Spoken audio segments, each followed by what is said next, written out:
Hi class, welcome to lecture 9, part B. So I want to remind you that I'm not necessarily going over every single slide, and this is a good example of that scenario.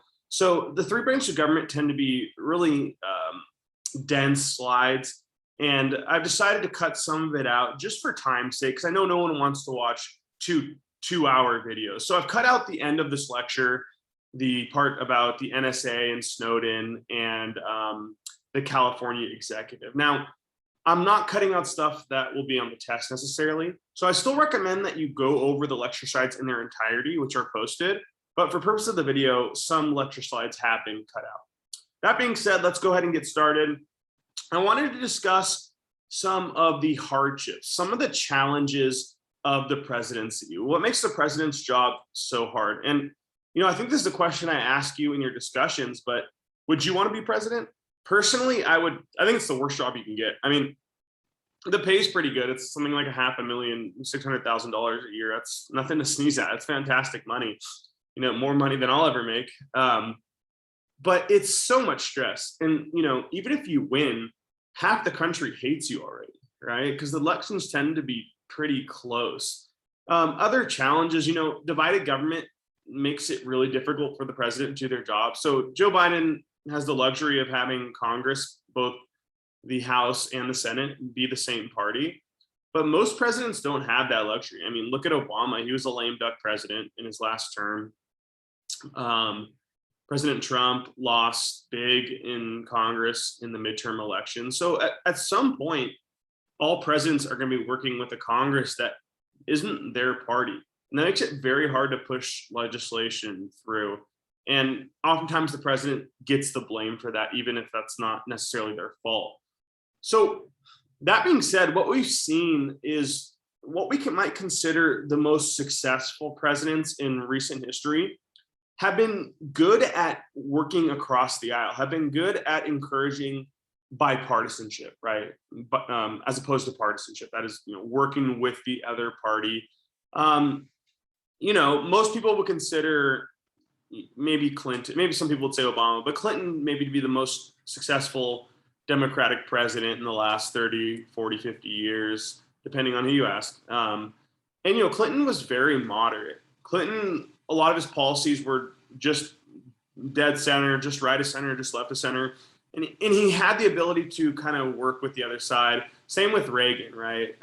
Reagan's kind of the conservative hero of the late 20th century. But if you look at a lot of his policies, they were very bipartisan. Some of them were even left of center. So these type of bipartisan people are usually remembered as successful if they're able to foster those relationships into action. But that being said, it's becoming increasingly difficult for presidents to get things done and work with Congress because partisanship is simply rising. And we can measure this stuff, and we do. And since the 50s, partisanship has increased and increased and increased and increased, meaning Republicans and Democrats now, perhaps more than ever, are more unlikely to work with each other. Why is that? There's a lot of reasons. And obviously, I can't talk about all of them here. Here are some of my ideas. One, the individualistic nature of elections. So people don't need to toe the party line anymore. It used to be, you had to kind of be a party Democrat or a party Republican if we look at the political spectrum. But now you can be famous in your own right. So people like Bernie Sanders, Elizabeth Warren, Donald Trump, right? People who we might call populists who are not centrists, who are further apart, can gain support without really relying on their party, which broadens the political spectrum. I'm not saying that's necessarily a negative thing, but I'm saying it does perhaps increase partisanship. Also, we have a more diverse constituency, which is good, right? We're becoming a more diverse country. I think that everyone would agree that's a positive. But as we become more diverse, there's going to be new opinions, new ideas that are going to draw us apart. It's just natural part of a country growing up. And number three, and this is arguable, perhaps today's issues are becoming increasingly complex. I'm curious to what you guys think about that. Are today's issues in 2021 more complex than we've ever seen? Or is it just the normal boilerplate run-of-the-mill issues we've been seeing for the last 250 years? Okay, so let's talk really briefly about the president's relationship with the other two branches, checks and balances, right? So we know the president does, in fact, nominate Supreme Court judges, but let's remember, those picks, those nominations have to then be approved by Congress. More specifically, have to be approved by the Senate. Okay. So, we've seen a lot of drama, right? So in Obama's last year in office, Justice Scalia on the Supreme Court died. He tried to nominate Merrick Garland. The Republicans refused. They held out, hoping a Republican would win. Donald Trump wins, and he got to appoint the new judge, right? So we've seen a lot of drama. I don't want to go too far into that. We'll talk about that when we talk about the judiciary. But the president does get to nominate Supreme Court and all federal judges. Also, going back the other way, the court's check on the executive is they can rule an executive order as unconstitutional, as we discussed earlier. The president's relationship with Congress, we know that Congress has the ability to impeach the president. We've talked about that. We know our most recent president, not named Joe Biden, was impeached twice by Congress. And of course, going the other way, the president can veto any legislation passed by Congress. Congress can then override that veto. It almost never happens with a 2/3 majority in both houses. Okay, let's talk about approval ratings. These are kind of interesting. So approval ratings essentially measures how popular a president is, and rarely does that stay above 50% for an entire term. So again, this job sucks. I don't know why anyone would want to do it. At some point in your tenure as president, most people in the nation are going to not like you. Now, this is interesting. I'm not going to test you on this, but I thought you might be interested in it. The two highest approval ratings in measured history, and I think they've only been measuring since maybe the 30s or 40s, but George H.W. Bush after the first Gulf War, and his son, George W. Bush, after 9/11. So 89% and 92% respectively. So why are those approval ratings so high? Well, during times of crisis, during times of military victory, we tend to see a rallying around the president. So, patriotism was extremely high after 9/11. And George Bush saw approval ratings that, we've never seen, the highest in recorded history. Those would plummet over the next 7 years. But, that's when we tend to see approval ratings go up. The lowest measured is the tragedy that is President Truman. You could teach a whole class on President Truman. He really got a raw deal. I really believe that. In 1951, he measured at 22%. So not a very popular guy during that point of his term, towards the end of his term. Another reason you'd be crazy to be president, the stress of the office. Let's take a look at some of the before and after pictures of presidents in office, starting with FDR. Now, it's a little bit unfair because one, FDR did die in office, and two, he did serve, double the amount of terms essentially than most presidents serve, right? He served for, a long time. So he looks like he's already dying in this picture, but obviously the Depression, World War II took a great toll on FDR.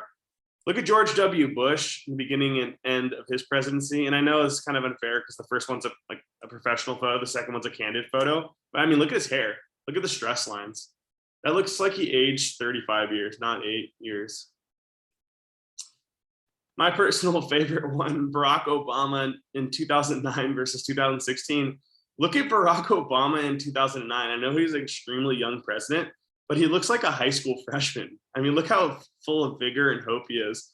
And then look at Obama in 2016 when he's leaving office. He just looks over it. He looks like, I'm fed up with this bullshit. I'm out. See ya. Right? Look at his hair. Look at his the lines on his face. This is an extraordinarily stressful job. Okay, so we've seen, because for various reasons, some I mentioned, that there's been a huge increase in power in the role of the presidency over time.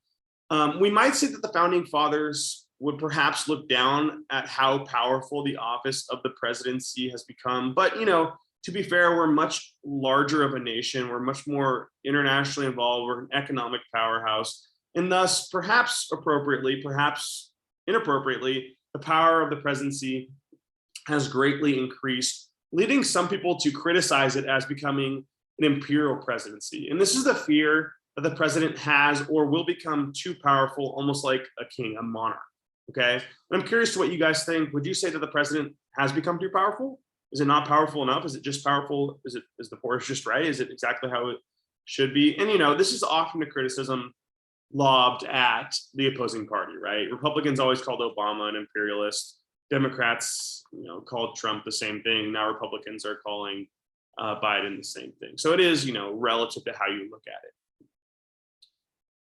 Okay, so to finish up part B of this lecture, I want to talk about the executive bureaucracy. I mentioned earlier that the president runs the executive office. Well, that is a lot of responsibility. There are many agencies that report directly or indirectly to the president. And again, they enforce or implement laws passed by Congress, okay? So if you look at this chart, this shows all this shows all the agencies attached to the presidency, all the departments, and all of the agencies below those departments. And these are millions of people. We're talking about 3 million people who work either directly or indirectly for the president. Here are some of those agencies, these federal agencies that work to implement laws passed by Congress. These are what we call the bureaucracy. Now, we'll do an entire lecture on bureaucracy after we talk about the judicial branch. So I don't want to get too much into it, but just realize that the role of the president is very extensive.